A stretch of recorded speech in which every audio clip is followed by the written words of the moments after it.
గారికి అలాగే నరేంద్ర మోడీ గారికి అలాగే చంద్రబాబు నాయుడు గారికి లోకేష్ గారికి పవన్ కళ్యాణ్ గారికి ప్రతి ఒక్కరికి ఏలూరు తరఫున కృతజ్ఞతలు తెలుపుకుంటున్నాము.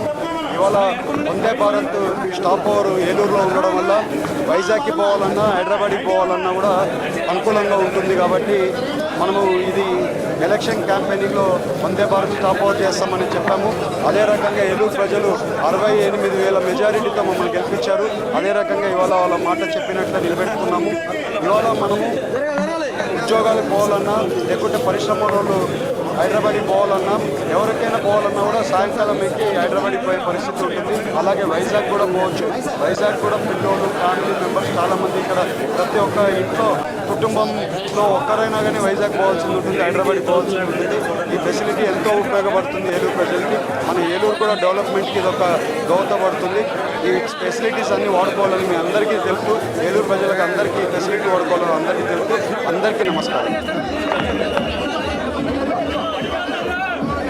మోడీ గారి ప్రభుత్వం ప్రారంభించిన ఈ వందే భారత్ రైల్వే సర్వీసెస్ ఏదైతే ఉన్నాయో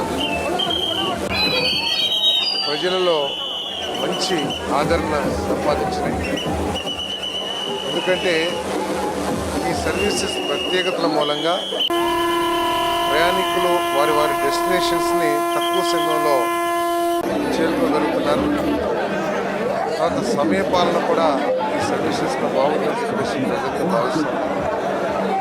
మరి ఇంటర్నేషనల్ స్టాండర్డ్ స్థాయిలో ఈ సర్వీసెస్ని నడపడం మరి మోడీ గారి పరిపాలన విషయానికి తార్కాణం అని చెప్పేసి భావిస్తా ఉన్నాను. అంతేకాకుండా మరి మన పార్లమెంట్ సభ్యులు పుట్టా మహేష్ గారి కృషితో విశాఖపట్నం నుండి సికింద్రాబాద్ వెళ్ళే వందే భారత్ సర్వీస్ ఏదైతే ఉందో కొంత సమయం ఏలూరులో కూడా స్టాపేజ్ ఇచ్చినందుకు చాలా సంతోషం. వారిని ప్రత్యేకంగా అభినందిస్తూ ఉన్నాను.